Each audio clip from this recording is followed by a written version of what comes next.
तो आज की जो हमारी हेडिंग रहेगी बेटा वो रहेगी नेचुरल सिलेक्शन के ऊपर, राइट। ये थर्ड हेडिंग है हमारी, ठीक है। तो थर्ड हेडिंग डाल दीजिएगा नेचुरल सिलेक्शन। इसके अंतर्गत लिखे हैं वह सभी फैक्टर, वह ऑल फैक्टर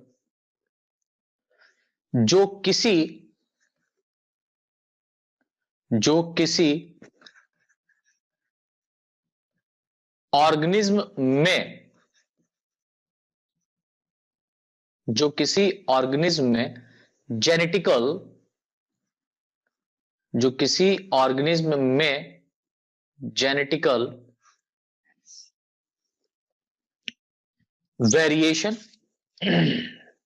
प्रोड्यूस करते हैं, जेनेटिकल वेरिएशन प्रोड्यूस करते हैं,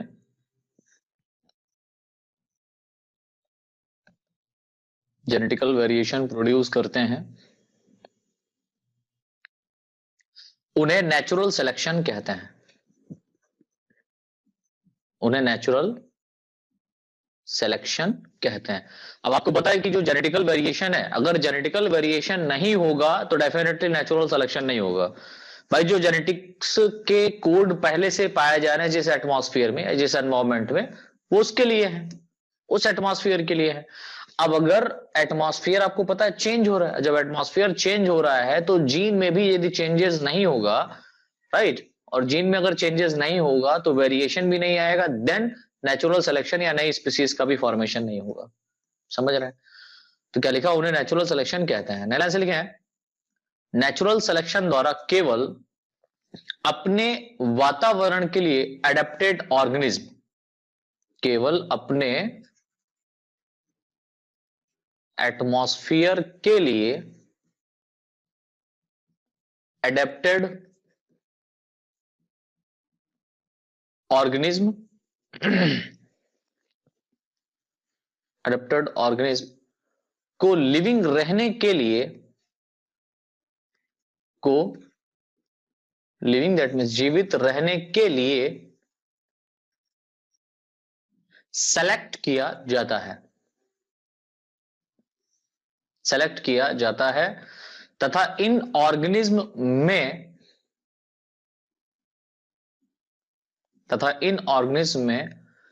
अत्यधिक रूप से पॉपुलेशन बढ़ती है। अब डेफिनेटली जो ऑर्गेनिज्म सेलेक्ट कर लिया जाएगा जिस नेचर के लिए या जिस एटमॉस्फेयर जो कंडीशन है उस कंडीशन के लिए, तो वो क्या करेगा, उस रीजन में या उस एनवायरमेंट में, ठीक है, अपनी स्पीसीज के साथ में रिप्रोडक्शन करेगा और अपनी जनरेशन को बढ़ाएगा, अपने नंबर को बढ़ाएगा। तो क्या लिखा तथा इन ऑर्गेनिज्म में अत्यधिक रूप से पॉपुलेशन बढ़ती है। तो जो यहां पर पॉपुलेशन होगी, ये पॉपुलेशन काफी इंक्रीज होती है जो सेलेक्ट किए जाते हैं। कौन? Organism, right. चलो आगे लिखे हैं अतः अपने वातावरण के लिए एटमॉस्फेयर के लिए अत्यधिक एडेप्टेड या अत्यधिक एडेप्टेशन, जिसे हम लोग फिटेस्ट भी कहते हैं, एडेप्टेशन ऑर्गेनिज्म की एक पॉपुलेशन प्रोड्यूस हो जाती है। अत्यधिक एडेप्टेड लिखिएगा, अत्यधिक एडेप्टेड ऑर्गेनिज्म की पॉपुलेशन इंक्रीज हो जाती है। तो जिस एटमॉस्फेयर में जो ऑर्गेनिज्म पाया जा रहा है उसके अंदर जेनेटिक चेंजेस होगा। अब मान लो जेनेटिक चेंजेस होने का कारण ये रहा, कोई भी बहुत सारे फैक्टर हो सकते हैं, ज्यादा सर्दी का होना, ज्यादा गर्मी का होना, या कोई और फूड का फैक्टर हो सकता है, फूड की कमी का होना, या फूड बहुत ज्यादा मात्रा में, फिलहाल तो ज्यादा मात्रा में तो कोई दिक्कत नहीं होगी, फूड कम है तो दिक्कत है, ठीक है, फूड की कमी होना, वाटर की कमी होना, राइट, जियोलॉजिकल जो एरिया है उसमें कमी आना, तो इस लेवल पर क्या होता है कि उनमें चेंजेस आ जाते हैं। तो ये तो बात हो गई हमारे नेचुरल सिलेक्शन की। देन इसके बाद में जो नेक्स्ट हेडिंग हमारी पड़ेगी फोर्थ, जिसका नाम है जेनेटिक ड्रिफ्ट। तो फोर्थ हेडिंग डाल दीजिए जेनेटिक ड्रिफ्ट। जेनेटिक ड्रिफ्ट, तो जो जेनेटिक ड्रिफ्ट है ये क्या है, लिखें इसमें जेनेटिक ड्रिफ्ट के अंतर्गत लिखें ऑर्गेनिज्म की स्मॉल पॉपुलेशन में, ऑर्गेनिज्म की स्मॉल पॉपुलेशन में ऑर्गेनिज्म के बीच, ऑर्गेनिज्म की स्मॉल पॉपुलेशन में ऑर्गेनिज्म के बीच, ऑर्गेनिज्म के बीच नेचुरल सिलेक्शन द्वारा, नेचुरल सिलेक्शन द्वारा जीन की मिक्सिंग और जीन का फ्लो, जीन की मिक्सिंग व जीन का फ्लो, यानी कि जो जीन मिक्स हुए हैं और जीन मिक्स होने के बाद में इनकी नेक्स्ट जनरेशन में जाना, तो जीन फ्लो, राइट, जीन की मिक्सिंग व जीन फ्लो, जीन फ्लो संभव नहीं होता, जीन फ्लो संभव नहीं होता। अतः स्मॉल पॉपुलेशन में, यानी कि ये जो जीन की मिक्सिंग और जीन का जो फ्लो है, ये छोटी पॉपुलेशन में काम नहीं करेगा। बहुत ज्यादा नंबर में जो ऑर्गेनिज्म है उनमें ये ज्यादा एडेप्टेड है, ठीक है। जेनेटिक ड्रिफ्ट उनमें आने की ज्यादा चांसेस होते हैं जहां पर लार्ज पॉपुलेशन पाई जाती किसी स्पीसीज की। तो स्मॉल पॉपुलेशन में ये आपको देखने को नहीं मिलता। तो क्या लिखा, जीन की मिक्सिंग एंड जीन का फ्लो कम संभव होता है या संभव नहीं होता।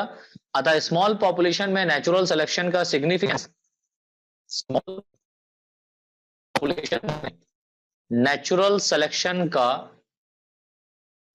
सिग्निफिकेंस, नेचुरल सिलेक्शन का सिग्निफिकेंस नहीं होता है। यानी कि कोई भी आपको महत्वपूर्ण बात स्मॉल पॉपुलेशन में देखने को नहीं मिलेगी, ठीक है, सिग्निफिकेंस नहीं होता है। आगे लिखें, इस प्रकार की पॉपुलेशन में, इस प्रकार की पॉपुलेशन में जीन की मिक्सिंग व जीन का फ्लो,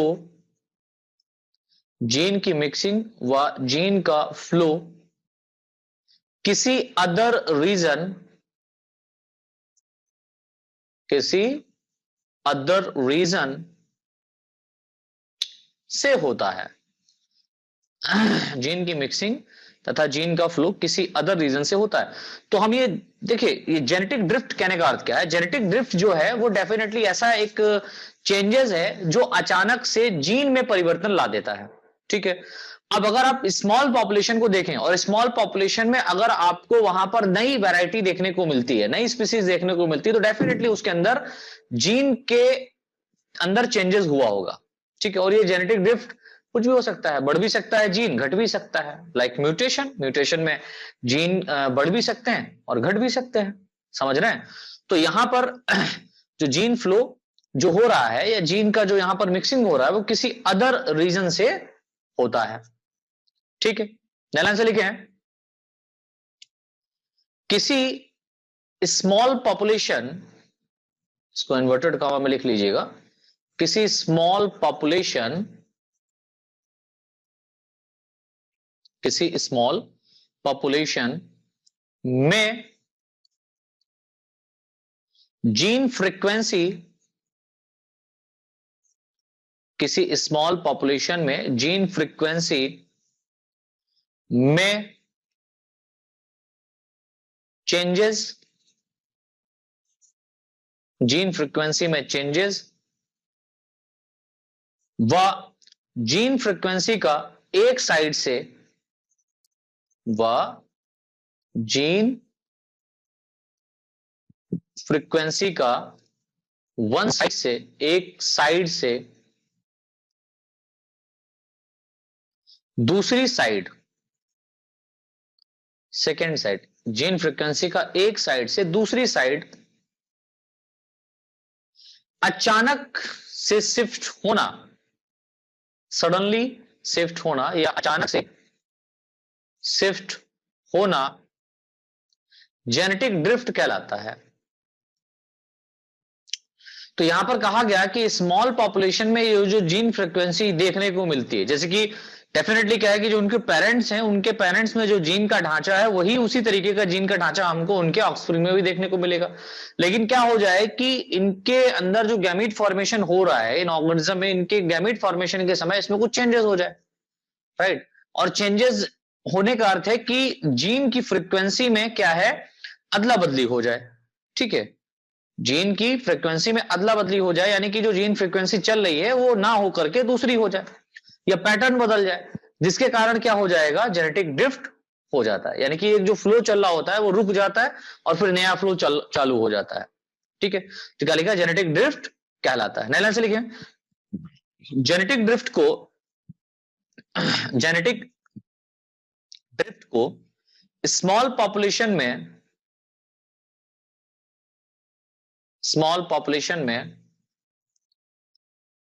स्वेल राइट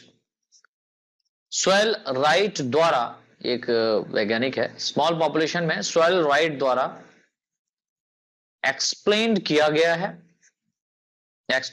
गया था। अतः इसे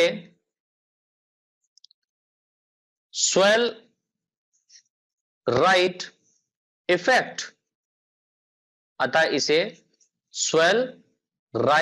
इफेक्ट भी कहा जाता है।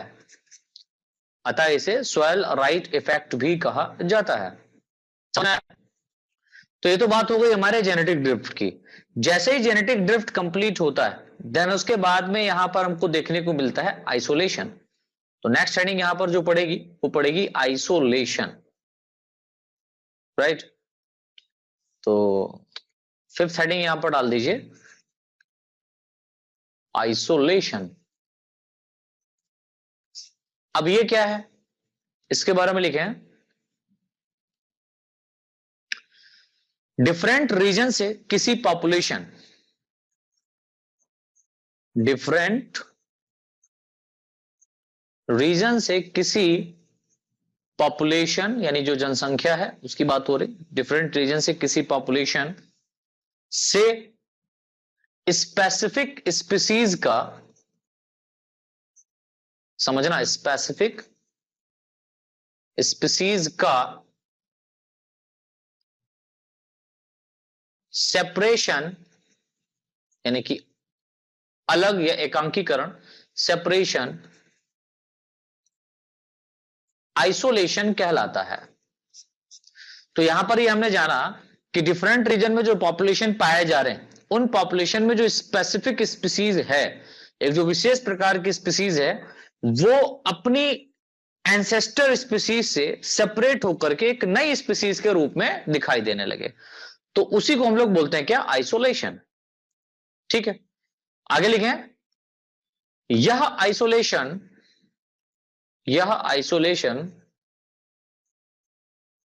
जियोग्राफिकल एंड फिजियोलॉजिकल, यह आइसोलेशन जियोग्राफिकल एंड फिजियोलॉजिकल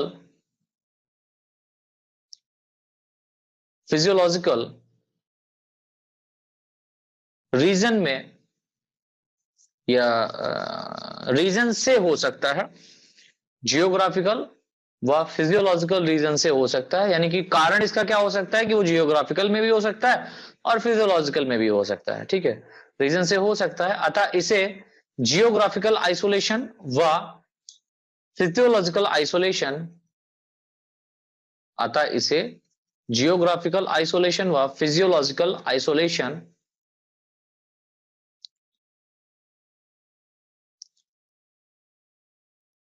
के रूप में क्लासिफाइड किया जाता है, के रूप में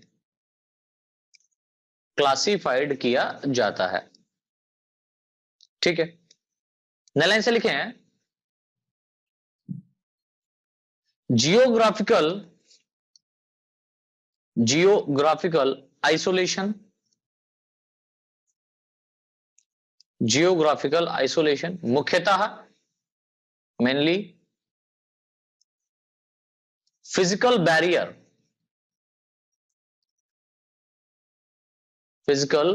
barriers, for example mountain right, comma rivers, comma ponds, है ना, rivers comma ponds comma lakes आदि के कारण होता है। जियोग्राफिकल आइसोलेशन, फिजिकल बैरियर जैसे माउंटेन हो गया, रिवर हो गया, पॉन्ड्स हो गए, लैक्स हो गए, इनके कारण ये आइसोलेशन आपको देखने को मिलेगा। यानी एक स्पीसीज, मान लो माउंटेन के उस साइड में एक स्पीसीज, इसी की सेम स्पीसीज पाई जा रही है लेकिन वो डिफरेंट कैरेक्टर को शो कर रही है, और माउंटेन के इस तरफ दूसरी स्पीसीज वो उसी स्पीसीज की तरह एक और स्पीसीज पाई जा रही है तो दूसरे कैरेक्टर को शो कर रही है। तो यहां पर सेम स्पीसीज को डिफरेंट कर दिया है किसने, इन कुछ बैरियर्स ने, राइट। आगे लिखे हैं फिजियोलॉजिकल आइसोलेशन। फिजियोलॉजिकल आइसोलेशन मुख्यतः किसी पॉपुलेशन के मेंबर के बीच, जो फिजियोलॉजिकल आइसोलेशन है वो मुख्यतः किसी पॉपुलेशन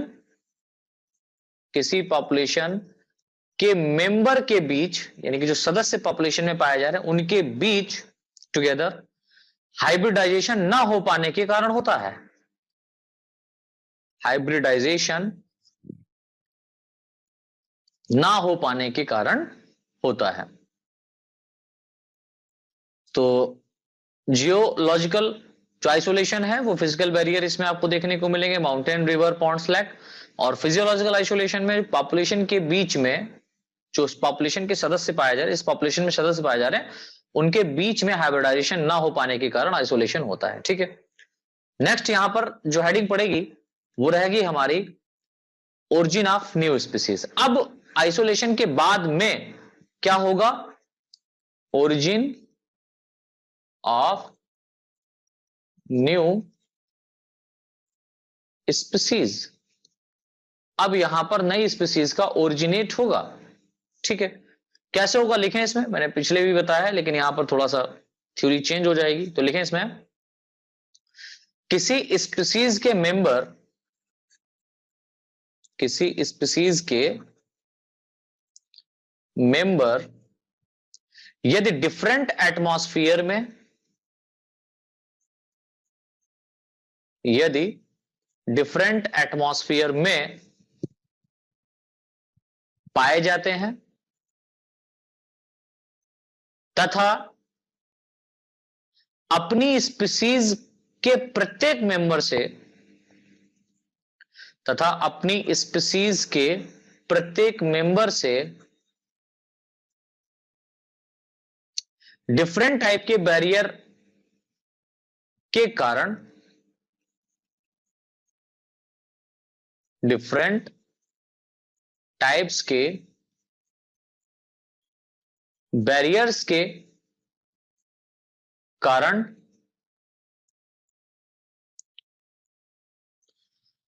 कंप्लीटली आइसोलेट हो जाते हैं, यानी कि पूरी तरह से हो जाते हैं, कंप्लीटली आइसोलेट हो जाते हैं, तथा इन ऑर्गेनिज्म में, तथा इन ऑर्गेनिज्म में अपनी, या ऐसे लिखे, तथा इन ऑर्गेनिज्म में लगातार, इन ऑर्गेनिज्म में लगातार कई प्रकार के म्यूटेशन, लगातार कई प्रकार के म्यूटेशन होते रहते हैं, म्यूटेशन होते रहते हैं। इस प्रकार का आइसोलेशन व म्यूटेशन, यानी आइसोलेशन हो रहा है यानी अलग हो रहे हैं और उस अलग हुई स्पीसीज में म्यूटेशन हो जाए, तो इस प्रकार का आइसोलेशन व म्यूटेशन के कारण, इस प्रकार के आइसोलेशन व म्यूटेशन के कारण यह ऑर्गेनिज्म अपने ओरिजिनल पॉपुलेशन, जो इसकी ओरिजिनल पॉपुलेशन है उससे, अपनी ओरिजिनल पॉपुलेशन से सेपरेट, दैट मीन्स अलग हो जाते हैं। तथा लॉन्ग टाइम तक तथा लंबे समय तक यह ऑर्गेनिज्म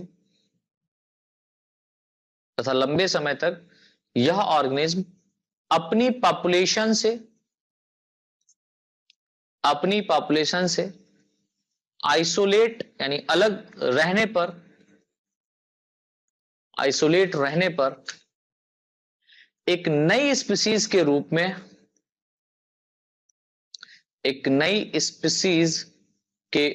में डेवलप्ड हो सकते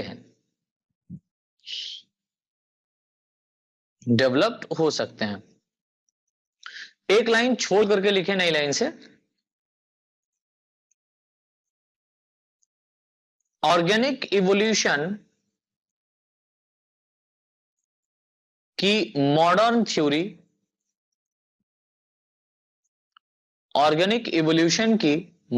थ्योरी के अकॉर्डिंग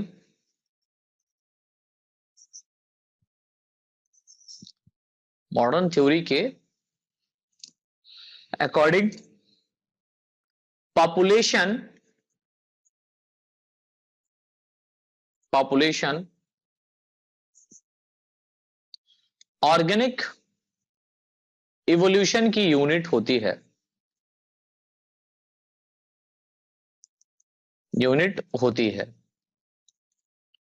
तथा किसी पॉपुलेशन में निम्नलिखित चरण के बाद इनके मेंबर से एक न्यू स्पीसीज